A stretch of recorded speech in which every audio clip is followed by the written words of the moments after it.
Programme में आपको खुशामदीद कहते हैं। मैं असदुल्ला खान हूँ। पाकिस्तान के लिए जो चीज़ें डेवलप हो रही हैं खारजी महाज पर ख़ास तौर पर, उसमें अफ़गानिस्तान का जो मामला है वो बहुत अहम है और पाकिस्तान इसको बहुत संजीदगी से देख रहा है, क्योंकि अफ़गानिस्तान में जो भी सूरत हाल होती है उसका इम्पैक्ट पाकिस्तान पर आ सकता है। अफ़गान मुहाजिरीन का इन्फ्लो हो सकता है पाकिस्तान में, उसको कैसे मैनेज किया जा सकता है।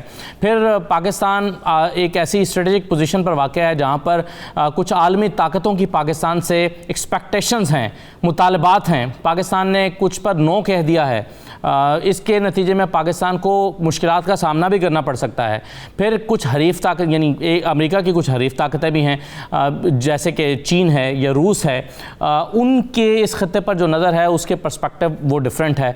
पाकिस्तान इस सारी सूरत हाल को कैसे देख रहा है? आप जानते हैं कि इसी पस मंज़र में एक जो सिक्योरिटी कमेटी है, नेशनल सिक्योरिटी कमेटी, उसका इजलास भी हुआ है 8 घंटे तवील, और उस पर तफसील से उसमें जिस मौजू पर सबसे ज़्यादा गुफ्तगू हुई है वो अफ़गानिस्तान ही है। इस पर हमने कल के प्रोग्राम में कुछ गुफ्तगू भी की थी, लेकिन आज हम चाह रहे थे कि ख़ास तौर पर अफ़गानिस्तान के हवाले से बात की जाए कि वहाँ पर क्या सिचुएशन डेवलप हो रही है, आने वाले दिनों में क्या मंजरनामा वहाँ पर बनने वाला है, उसका पाकिस्तान पर क्या उसके असरात मुरतब हो सकते हैं, और पाकिस्तान को जो है वो पेशबंदी कैसे करनी है, और पाकिस्तान की पॉलिसी अफ़गानिस्तान के हवाले से है क्या।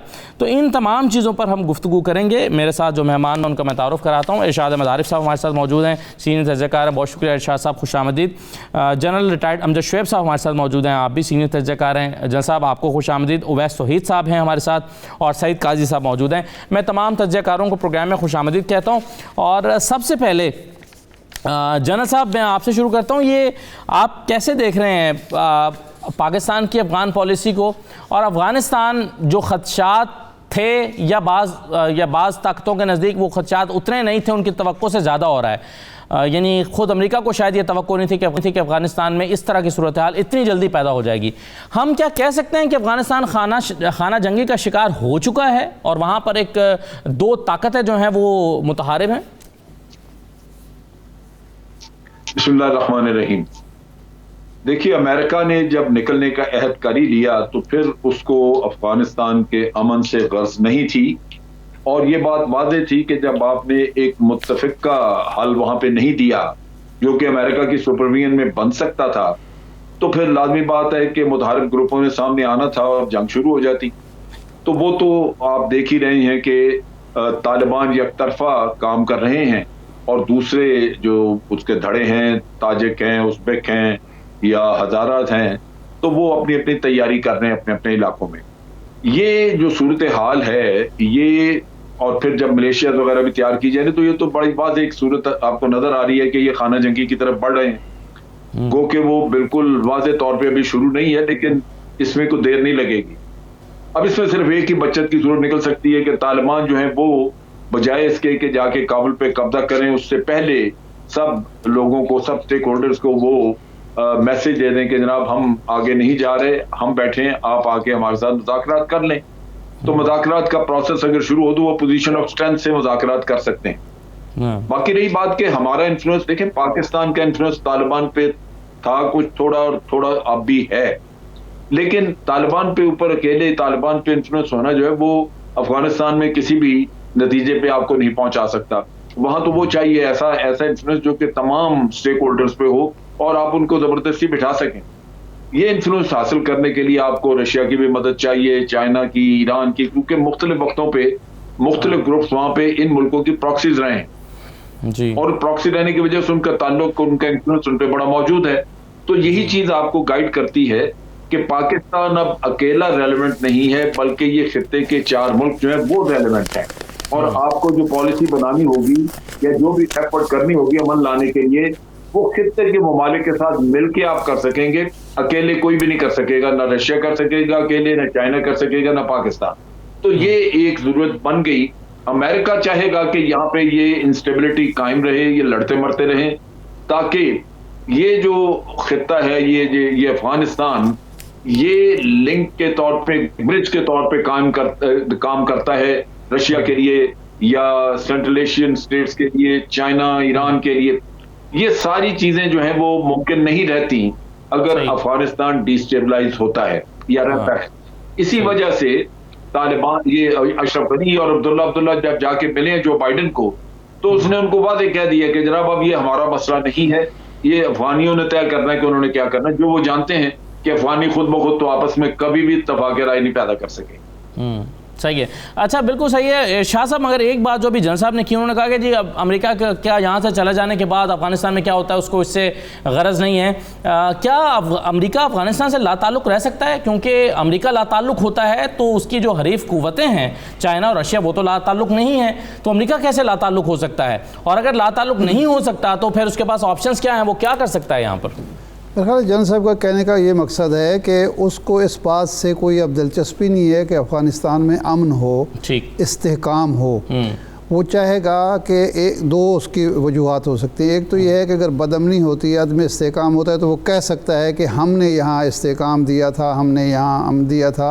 एक फ्रीक था जो लड़ रहा था और उसको हमने गैर मौसर कर दिया था, और बाकी जो सारे धड़े थे वो हुकूमत में शामिल थे और वो काम चल रहा था। तो इसका एक फ़ायदा ये होगा। दूसरा, अगर बदअमनी रहती है तो ज़ाहिर बात है वो सारे हमसाया ममालिक को डिस्टर्ब करेगी, पाकिस्तान को भी, ईरान को भी, ताजिकिस्तान को भी, चाइना को भी और रूस को भी। तो वो अमेरिका के मफाद में है। अमेरिका की जो यहाँ अज़ाइम हैं वो पूरे होते हैं। अगर बदअमनी होगी तो एक फ़रीक होगा, अगर अमन कायम हो जाता है कि मुस्तहकम हुकूमत कायम हो जाती है तो फिर तो रेलिवेंट अमेरिका सिर्फ ऐसा तक होता है कि अगर वो कोई पैसे वैसे दे सकता है तो, अदरवाइज़ फिर चाइना रेलिवेंट होगा, पाकिस्तान रेलिवेंट होगा, ईरान होगा, रूस होगा। तो ये इस हद तक तो ये बात है, ठीक। लेकिन जो बदअमनी की और खाना जंगी की जिस तरह बढ़ा चढ़ा कर इशू को पेश किया जा रहा है, मैं ज़ाती तौर पर नहीं समझता। मैं पहले भी कह चुका हूँ कई प्रोग्रामों में कि ये बदअमनी जो हमें माजी की बदअमनी डराती है या खाना जंगी डराती है, वो एक हालात बिल्कुल मुख्तलिफ थे। इस वक्त हालात बिल्कुल उसके उलट हैं। उस वक्त चाइना जो था वो इस तरह का ताकतवर फरीक या ताकतवर इलाकाई कुव्वत नहीं था, और उस वक्त जो दावेदार थे सोवियत यूनियन की पसपाई के या तबाही के, वो बहुत थे। अमेरिका भी था, मुजाहिदीन की 7 जमातें भी थीं, पाकिस्तान भी था, कई, वो आपस के क्लैश था। इस वक्त सूरत हाल ये है कि ईरान जो तालिबान का सबसे, इस खित्ते में सबसे बड़ा मुखालिफ जो था तालिबान की हुकूमत का, वो उस वक्त था ईरान। आज ईरान खुद कह रहा है हज़ारा और बदख्शां के लोगों को कि जी आप लोगों ने तालिबान के साथ नहीं लड़ना, और तालिबान की जो पेशकदमी शिमाल की तरफ है, इसका मतलब ये है कि वो उज़्बेक, ताजिक या जो दूसरे बदख्शानी हैं वो अब उस तरह के हरीफ नहीं हैं इनके। और जो एक नफसियाती बर्तरी तालिबान को हासिल है, उसकी वजह से भी मैं नहीं समझता कि वहाँ कोई खुदा न खास्ता अब्दुल्ला या दोस्तम इस पोजीशन में हैं कि वो बड़ी खाना जंगी को जन्म दे सकें। तो इसलिए ये इस बढ़ा चढ़ा कर ख़तरे को पेश किया जा रहा है। हाँ, एक चीज़ है जो तालिबान के लिए उसको सोचना चाहिए कि अगर वो अपने तौर पर काबिज होते हैं, जो होने की मैं तो समझता हूँ सलाहियत रखते हैं, कब्ज़ा कर लेते हैं, लेकिन पाकिस्तान समेत कोई मुल्क उनकी हुकूमत को तस्लीम नहीं करता, तो उसका उनके पास क्या जवाब होगा। इसलिए उन्हें ऐसी कोई बात नहीं करनी चाहिए। ये बड़ा इंपॉर्टेंट आपने नुक्ते की तवज्जो दिलाई है कि अगर उनको तस्लीम नहीं किया जाता तो उनकी स्ट्रैटेजी क्या होगी। और फिर ये सवाल इससे पहले आएगा कि क्या पाकिस्तान और बाकी ताकतें उनकी हुकूमत को तस्लीम करेंगी या नहीं करेंगी, और अगर नहीं करेंगी तो क्या होगा। एक ब्रेक ले लेता हूँ मैं, अवैस तो काजी साहब के सामने ये नुक्ता रखता हूँ, एक ब्रेक के बाद वापस आते हैं जी।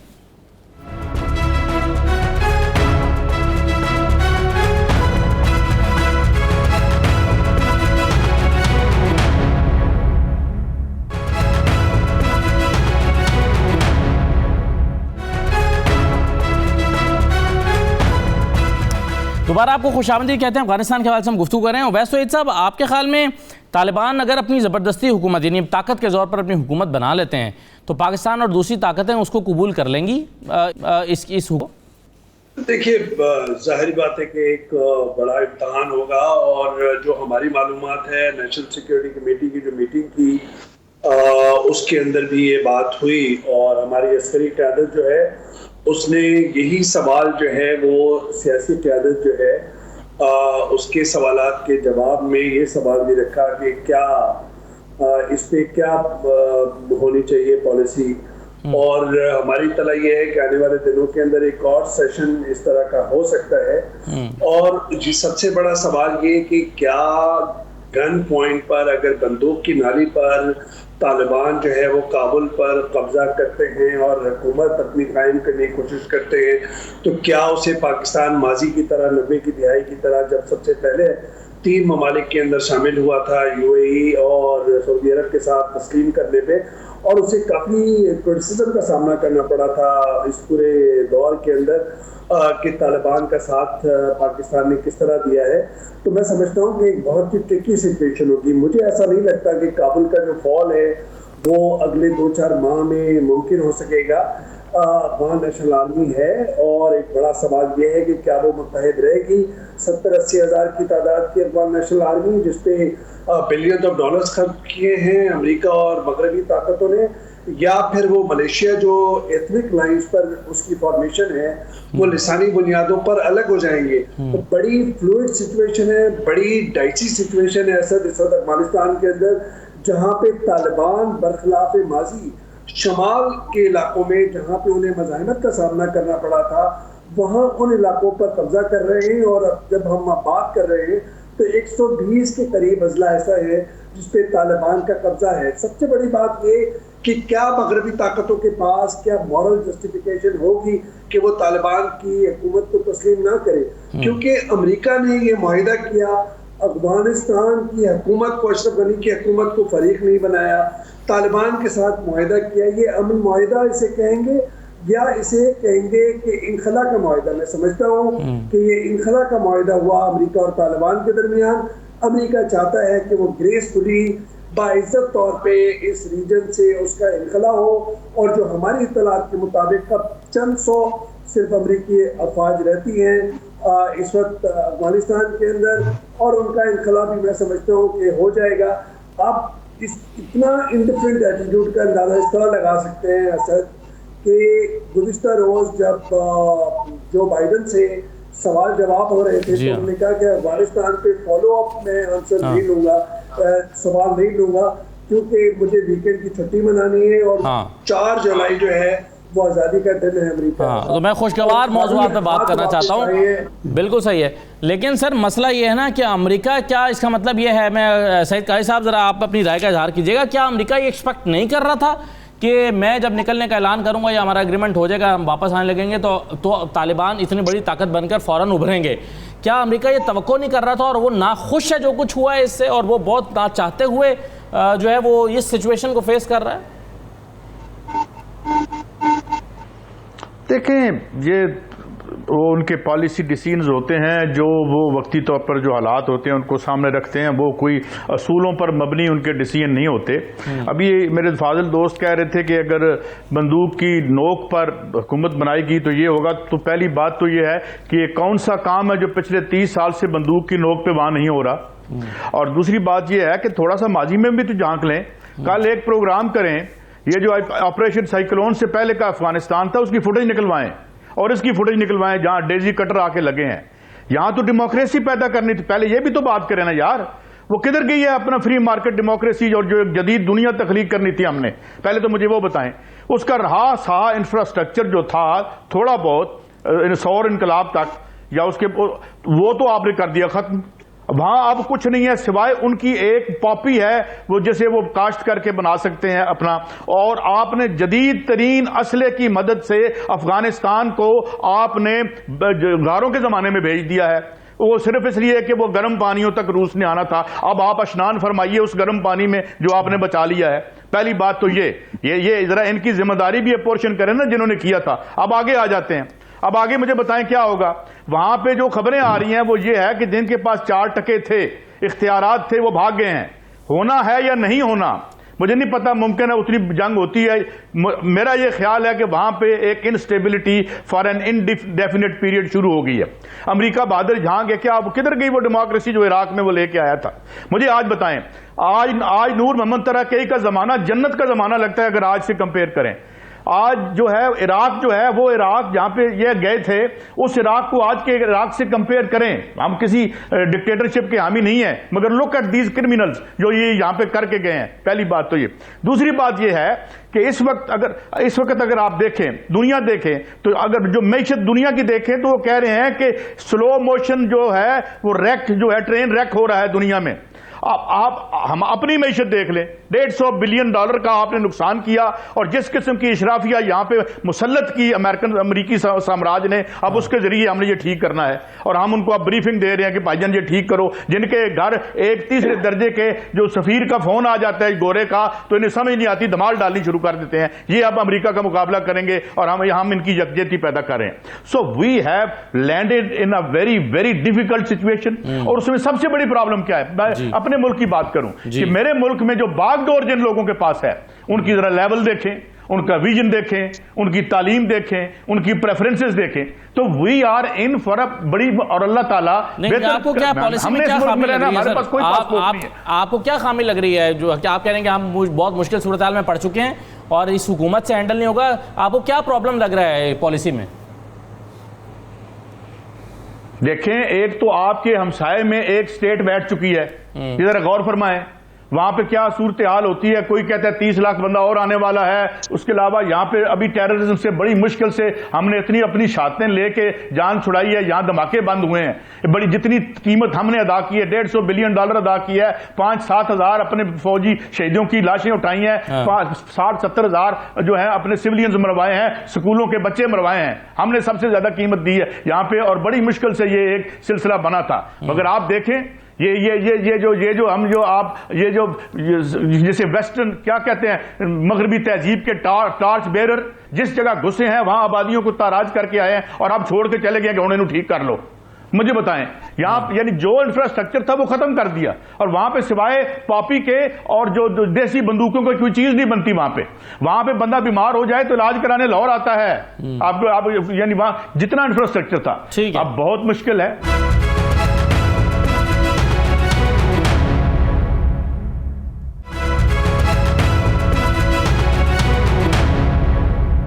तो जनरल साहब, क्या पहला सवाल तो ये कि क्या 5-7 लाख लोगों के आने की तवक्को भी है यहाँ पर, और अगर आती है तो जो रियासत की पॉलिसी है उसको आप कैसे देखते हैं? देखिए, बात यह है कि जैसे भी सईद काजी बात कर रहे थे, मुश्किलात तो डेफिनेटली बहुत है। यहाँ पे पाकिस्तान की पॉलिसी एक ही है कि यहाँ पे अमन आए, और अमन के लिए सारे स्टेक होल्डर्स जो हैं उनको शामिल होना जरूरी है। और ये सिर्फ पाकिस्तान की नहीं है, यही बात चाइना कर रहा है, यही बात कर रहा है रशिया, और यही बात ईरान कर रहा है। बावजूद इसके कि अब ये चारों मुल्क जो हैं वो तालिबान को भी सपोर्ट करते हैं। ये नहीं है कि तालिबान जो है उनको वो सपोर्ट, क्योंकि इनका खदशा सबका है दाइश, कि दाइश अगर वहां पे बढ़ जाती है तो वो हमारे लिए मसाइल पैदा कर सकती है। लिहाजा तालिबान की हुकूमत उसके हाथ से तो ठीक है, लेकिन चूंकि बाकी लोग तालिबान की हुकूमत को नहीं मानेंगे तो वो ममालिक तालिबान की हुकूमत को मान लेंगे फौरन? जनरल साहब, मेरा नहीं ख्याल कि कोई भी मुल्क मेरा नहीं ख्याल उनको रिकग्नाइज करेगा अगर सिर्फ तालिबान ने गवर्नमेंट बनाई। उसकी वजह यह है कि हमारा पुराना तजर्बा, आपको याद होगा कि हमें शाह मसूद ने पंजशीर का इलाका जो है उसको कभी भी तालिबान के हाथ नहीं जाने दिया, और जब वो खुद मारा भी गया तो उसके बाद भी वो मलेशिया जो उसकी अपनी थी अहमद शाह मसूद की, वो लड़ती रही इनके खिलाफ। अब भी यही होगा कि तालिबान बाद इलाकों पे हावी होंगे, वहां उनकी रिट होगी, और बहुत सारे इलाकों में रिट नहीं होगी। अगर ये सूरत हाल रहती है तो फिर आप देखिए कि वहां से टेररिज्म आएगा, जो कि आज भी हम टीटीपी का जो मसला है, वो जब हम अशरफ गनी गवर्नमेंट से बात करते हैं तो वो ये कहते हैं कि जी सारे मुल्क पे हमारी रिट नहीं है, लिहाजा टीटीपी जहां ऑपरेट कर रही है करेगी, हम क्या करें। तो बहाना सही, लेकिन ये चीज सिचुएशन बन सकती है। सो पाकिस्तान के लिए सबसे बड़ा मसला ये है कि एक इनस्टेबल अफगानिस्तान जो है, वहां पे हुकूमत जो भी होगी उसकी रिट चूंकि नहीं होगी पूरे मुल्क पे, तो जैसे आज तालिबान लड़ रहे हैं अशरफ गनी की हुकूमत के खिलाफ, तो अशरफ गनी की वाकई उनकी रिट नहीं है सारे अफगानिस्तान तो पे। पाकिस्तान तो क्या जनरल साहब, पाकिस्तान क्या बाजी की तरह तालिबान की हुकूमत को तस्लीम करेगा या नहीं करेगा? और अगर नहीं करेगा तो क्या ऑप्शन है पाकिस्तान के पास? क्या पॉलिसी होगी? तालिबान को रिकग्नाइज नहीं किया जाएगा उनकी हुकूमत को, और उनको यही कहा जाएगा कि दूसरों को शामिल करें, क्योंकि पुराना तजर्बा यही है कि अफगानिस्तान स्टेबल हो नहीं सका था। बावजूद इसके कि पिछले दौर में जो तालिबान के 5 साल दौर गुजरा था, उसमें अफगानिस्तान की सरहद पे हमने एक भी सिपाही नहीं रखा हुआ था, और हम बड़े कंफर्टेबल थे उनके साथ। लेकिन उसमें इशू यही था कि उस वक्त पे भारत का असर रसूख वहां वो नहीं था, और ना ही उस वक्त टीटीपी वहां पे थी। आज टीटीपी वहां पे है। अगर आधा मुल्क नॉर्दर्न अलायंस वो टीटीपी को सपोर्ट करती रहे, वो हमारे खिलाफ एक्शन करते रहे, भारत भी उनके साथ मिला रहे, तो हम तालिबान की हुकूमत को तस्लीम करके क्या करेंगे? हमें क्या मिला?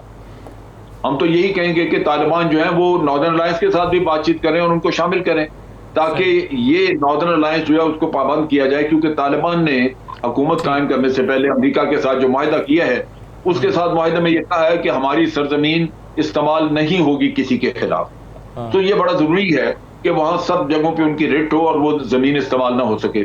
पाकिस्तान को यही खतरा है कि नॉर्दर्न अलायंस सपोर्ट करेगी टीटीपी को, भारत उनके साथ मिलकर सपोर्ट करेगा और तालिबान उनको नहीं चेक कर सकेंगे। फिर आज सूरत हाल ये भी है। जन साहब वो बता दीजिएगा, फिर मैं आगे बढ़ूँ, कि आपके ख्याल में क्या वहाँ से खाना जंगी से मुतासिर होने वाले लोग हिजरत करके अफगान मुहाजिरीन क्या पाकिस्तान का रुख करेंगे, और अगर करेंगे तो क्या स्ट्रेटेजी होगी पाकिस्तान की? देखिए करेंगे, लेकिन वो यही है कि जो हमारे बॉर्डर्स के साथ है वो हमारी तरफ आएंगे, जो ईरान के बॉर्डर्स के करीब है वो उधर चले जाएंगे, और हमारी तरफ जो आएंगे वो मेरा नहीं ख्याल कि ये इतने ज्यादा जो हम 6-7 लाख कहते हैं शायद इतने ना हो, क्योंकि जो इस हुकूमत के लोग हैं ये अगर मार खाएंगे भागेंगे तो ये तो वो हैं जो हमें गालियां निकालते रहे। इनको तो वैसे भी यहाँ घुसने नहीं देना चाहिए। इन लोगों को तो बताना चाहिए कि अब उधर जाओ जहां जिनके लिए तुम काम किया करते थे। तो मेरा ख्याल है कि ये भी थोड़ा जरा सोच लेना चाहिए कि जो हमारे दुश्मन वहां बन के बैठे रहे, सही, हमें तो उनसे बचना चाहिए। ठीक है, सही है जी। इरशाद साहब देखें, एक दो चीज़ें पहले डिफ़ाइन कर लेनी चाहिए कि अगर तालिबान, पहली तो बात यह है कि जो सईद काजी साहब ने बात की वो बिल्कुल 100% है कि क्या पिछले 30 साल में या 40 साल में वहाँ कोई हुकूमत मुंतखब होकर आई है, अवाम के वोटों से आई है? क्या करज़ई को बंदूकों के ज़रिए नहीं बिठाया गया था? क्या तालिबान की हुकूमत जो थी इलेक्शन के ज़रिए पलटाई गई थी? या अशरफ गनी साहब जो थे वहाँ के बड़े पॉपुलर रहनुमा थे जिनको सदर, यानी हुआ ये कि ये हालिया इलेक्शन जो हुआ उसमें अब्दुल्ला जीत गया, लेकिन अमेरिका ने कहा नहीं जी सदर तो अशरफ करज़ई होगा, अशरफ गनी होगा, और 2 हल्फ बर्दारियाँ भी हो गई, उसके बावजूद उनको बिठा दिया गया कि नहीं जी आप सदर होंगे, आप नायब सदर होंगे, बैठ जाएँ। अगर पहले ताकत के ज़रिए हुकूमतें बनती रही हैं तो अब भी ताकत के ज़रिए ही हुकूमत बन सकती है, इसलिए कि जब तालिबान ने बाकायदा डेलीगेशन तश्कील दे दिया मुज़ाकरात के लिए, तो अशरफ गनी हुकूमत जो है उसने पहले तो उनके कैदी रिहा नहीं किए, खिलाफ वर्जी की उस माहदे की जो तालिबान और अमेरिका के दरमियान हुआ था। उसके बाद वो डी लिस्ट नहीं किए गए, वो अमेरिका ने बदअहदी की मुआहदे की, जिन लोगों को डी लिस्ट करना था वो नहीं किए गए। और तीसरा ये है कि मुज़ाकरात के लिए कोई बता दे कि अशरफ गनी ने कौन सा वफ़द तश्कील दिया है जो तालिबान से मुज़ाकरात कर रहा हो। तो इसलिए ये तो हुकूमत वहाँ जब भी बनेगी क़ुव्वत के ज़रिए बनी, ताकत के ज़रिए बनेगी, और हम ना बना सकते हैं ना अमेरिका बना सकता है, एक बात। दूसरा ये है कि ये हमें डिफ़ाइन करना चाहिए कि अगर शोरिश होगी तो किस इलाके में होगी? क्या वो जलालाबाद में होगी, क्या वो कंधार में होगी, या ये शिमाल में होगी? क्योंकि शिमाली इत्तेहाद जो नाम नहाद शिमाली इत्तेहाद, अगर वो उसका वजूद बरकरार नहीं रहा, वो आपस में लड़ पड़ चुके हैं, तो अगर वो होगी शिमाल में तो वो पाकिस्तान में क्या करने आएंगे लोग? क्या उज़्बक पहले यहाँ आए थे? क्या पहले हमला हुआ था शिमाल से? सही। दोनों दफ़ा जो हमला हुआ है शिमाली इत्तेहाद को, अमेरिका ने जब कहा कि जी आप काबुल की तरफ बढ़ें, तो वो सारे लोग जो थे, मुतासरा लोग जो थे वो पश्तून लोग थे, और उनके लिए जाए पनाह पाकिस्तान थी। जब रूस आया था तब भी सूरत हाल ये थी। अब जो मुतवक्के तौर पर है इम्कान वो है शिमाल में, तो शिमाल के लोग यहाँ नहीं आएंगे, वो ताजिकिस्तान की तरफ जा सकते हैं, वो ईरान की तरफ जा सकते हैं। और इस वक्त ईरान जो है वो तालिबान का मुखालिफ नहीं है, वो दुश्मन नहीं है। तो एक तो ये बात समझने की है। दूसरी बात ये है कि इस वक्त शिमाली इत्तेहाद का जो इसको कहना चाहिए, यानी वो जो दोस्तम साहब हैं वो बैठे हुए हैं तुर्की में, यानी उनको ये जुर्रत नहीं है कि वो आके अफ़गानिस्तान में आएँ और अपना कोई रोल प्ले कर सकें। और ये जो अब्दुल्ला हैं और या अशरफ गनी हैं, ये पहली फ़्लाइट पकड़ेंगे और ये चले जाएंगे, एक वाशिंगटन चला जाएगा, एक नई दिल्ली चला जाएगा। तो खाना जंगी का जो ख़तरा है वो, अगर तो खाना जंगी कोई मुल्क कराना चाहता है तो वो तो हो सकता है, अगर कोई बाहर की इन्वॉल्वमेंट ना हुई तो मेरा नहीं ख्याल कि कोई बड़े पैमाने पर खाना जंगी हो सकती है। ये दूसरा पहलू। मुखालिफ क़ुव्वतें जो हैं वो आपके ख्याल में सर कर ली जाएंगी या खामोश हो जाएंगी? गुजारिश है कि अब जो वो जा रहे हैं, बढ़ते चले जा रहे हैं, ज़िले पर ज़िला हो रहे हैं। 3 लाख फ़ौज अगर मुकाबला नहीं कर पा रही तालिबान का, 120 ज़िले तो उन्होंने पूरे के पूरे उन पर होल्ड हो गया है ना, शुमाल के भी तो अगर वो 3 लाख भी उनमें से भाग भाग के लोग जा रहे हैं, मैं आपको एक खबर दे दूँ, अगले चंद महीने में या चंद हफ्ते में अशरफ गनी हुकूमत के कुछ अहम लोग जो हैं वो ऐलान करेंगे तालिबान की हिमायत का। अहम लोग जो हैं, अच्छा, अशरफ गनी की हुकूमत के, अशरफ गनी की हुकूमत में शामिल अहम लोग जो हैं वो कर सकते हैं। ठीक है। और दूसरा ये है कि उनको शिमाल में कहीं भी रेजिस्टेंस का सामना नहीं है। वो जो सूबाई दाल हुकूमत है, तो आप कह रहे हैं अफगानिस्तान खाना जंगी का शिकार नहीं होने जा रहा? खाना जंगी का शिकार नहीं होगा। और मेरा ख्याल है कि अगर तालिबान वहाँ हुकूमत, तालिबान को जो करने का काम है वो ये है कि अशरफ गनी या दोस्तम या अब्दुल्ला अब्दुल, लेकिन सर ये सवाल ये पैदा होता है कि उनकी हुकूमत में ताजिक, उज़्बक, हज़ारा, बदख्शानी शामिल होने चाहिए। ये इन लीडरशिप को छोड़ें जो अमेरिका की टाउट है, पालतू है, जो मुसल्लत करता है, लेकिन उनकी लीडरशिप जो है, जो जेन्युइन लीडरशिप है, वो हिस्सा होना चाहिए। ये इसरार नहीं करना चाहिए कि जी सिर्फ हमारी ही हुकूमत होगी और जो बैत करेंगे ये ना करें। एक वसीउल बुनियाद हुकूमत इस बेस पर कि जी उसमें एथनिक ग्रुप जो हैं और रिलीजियस ग्रुप सारे शामिल हों, तो मेरे ख्याल है काबिल। मैं इसके 2 पहलू और हैं। एक ये कि तालिबान अगर इस पर क्या सोच रखा होगा कि अगर हमारी हुकूमत को दुनिया की तमाम ताकतें कबूल नहीं करती या मुमालिक कबूल नहीं करते तो हमारी स्ट्रेटजी क्या होगी, हम क्या करेंगे? जाहिर है क्या आइसोलेशन में अफगानिस्तान जिंदा रह सकता है? क्या ताल्लुकात मुनक़ता करके तमाम मुमालिक के साथ चल सकता है? एक तो ये इंपॉर्टेंट है। दूसरा, मैं ज़रा हमारे यहाँ जो लोकल पॉलिटिक्स हो रही है, इसमें पीपल्स पार्टी के अहम रहनुमा बिलावल समेत जो है वो अमेरिका का दौरा कर रहे हैं, क्या वो इसी पर्सपेक्टिव में हो रहा है? क्योंकि आज जो शहबाज गिल साहब ने कहा है वो ये कहते हैं कि जनाब ये तो अपनी हुकूमत पक्की करवाने के लिए अमेरिका के पास जा रहे हैं कि जनाब अमेरिका के इमरान खान ने आपको एब्सोल्युटली नोट कह दिया, आप हमें चांस दें तो हम ये नहीं करेंगे, हम आप जैसे आप कहेंगे वैसे करेंगे। ये शहबाज गिल साहब का दावा है। तो इसके साथ भी जरा मिलाकर देखते हैं कि चीज़ें किस तरह को जा रही हैं। ब्रेक लेते हैं, ब्रेक के बाद वापस आते हैं।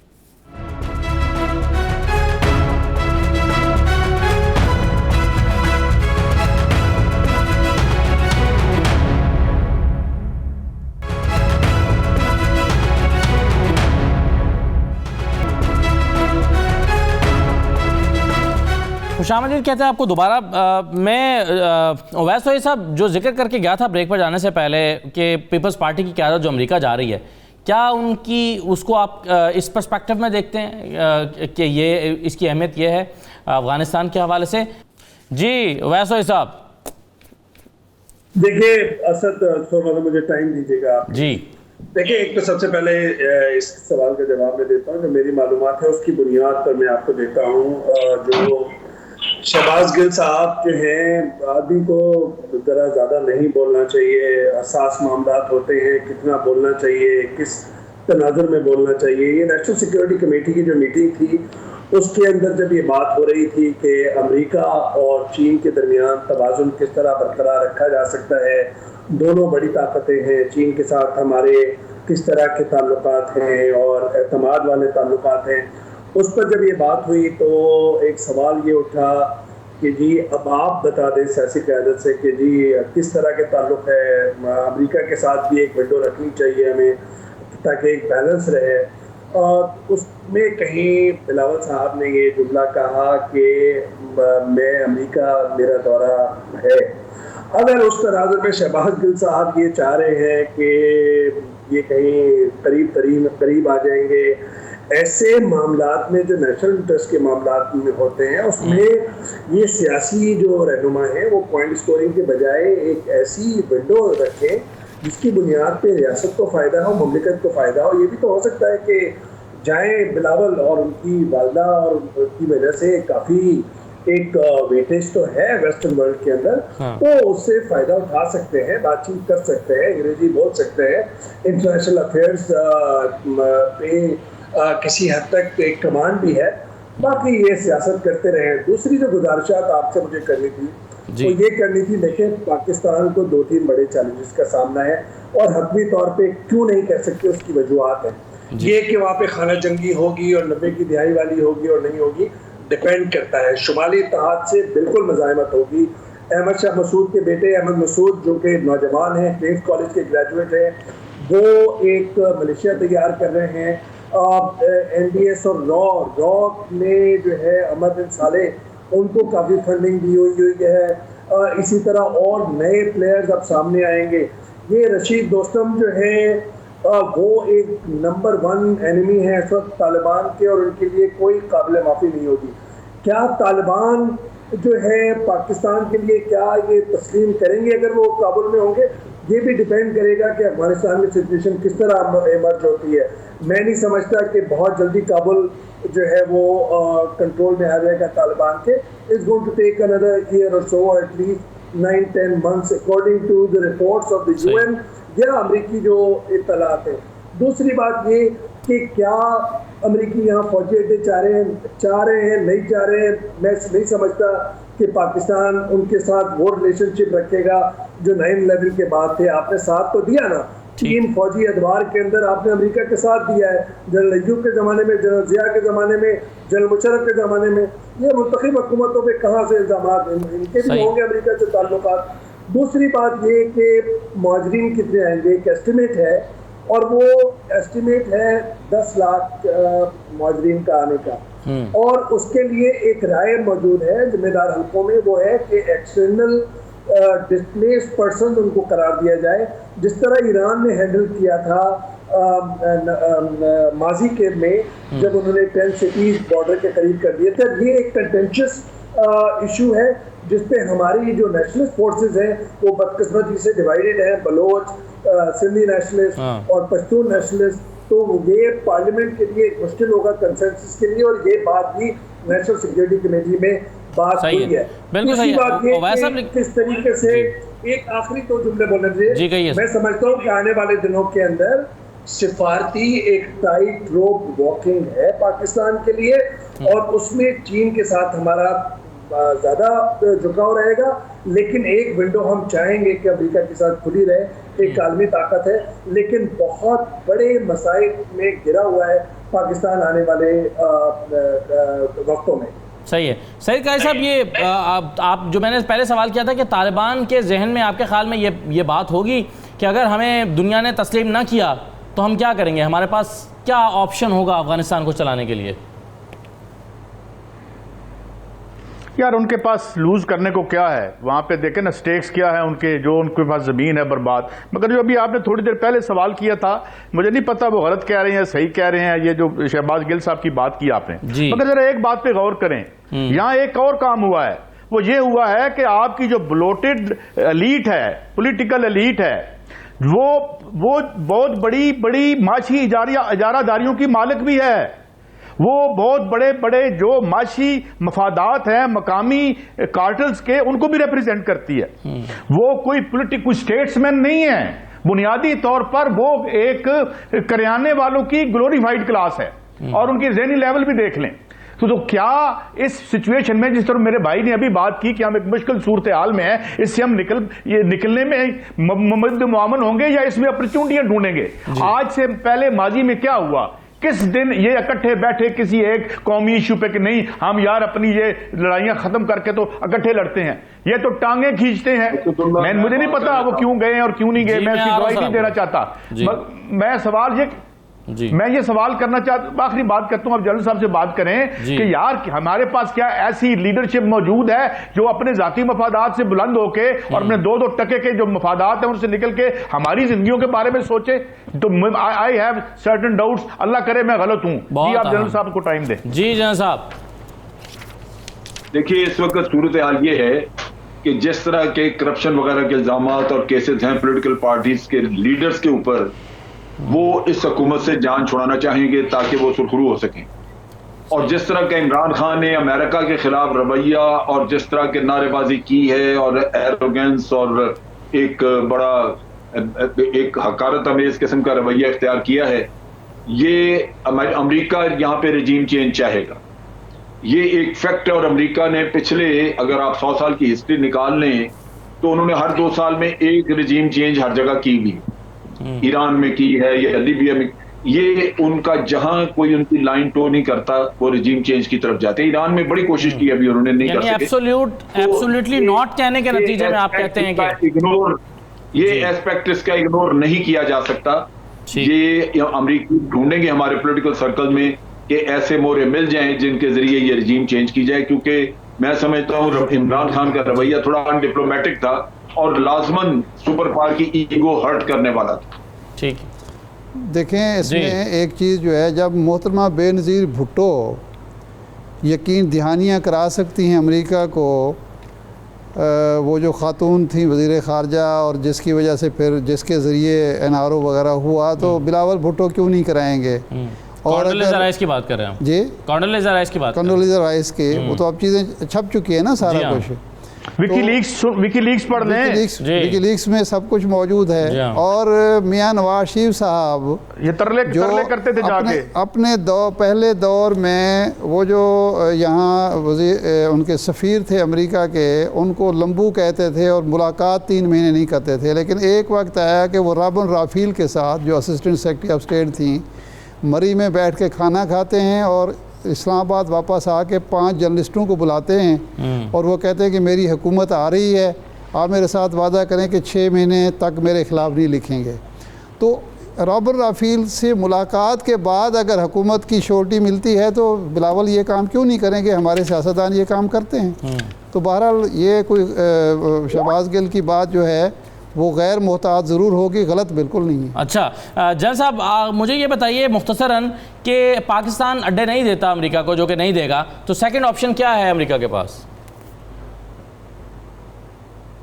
देखिए, अमेरिका अड्डे लेने के बारे में कोई इतना सीरियस नहीं है। उनकी कोशिश थी और वो जानते हैं कि ये अड्डे अगर मिल जाएं तो जब वो 20 साल अंदर बैठ के अफगानिस्तान में इतना बड़ा बगराम का बेस, ये वो नहीं कुछ कर सके, तो अब अगर एक आध अड्डा या 2 मिल जाएंगे तो क्या बिगाड़ लेंगे, मतलब वो इतनी ज़्यादा ज़रूरत भी नहीं। बहुत शुक्रिया जैन साहब, बहुत शुक्रिया। अवैस सईद का साहब इरशाद अवैसा प्रोग्राम में शिरकत करने के लिए। इजाज़त दीजिए, अल्लाह हाफ़िज़।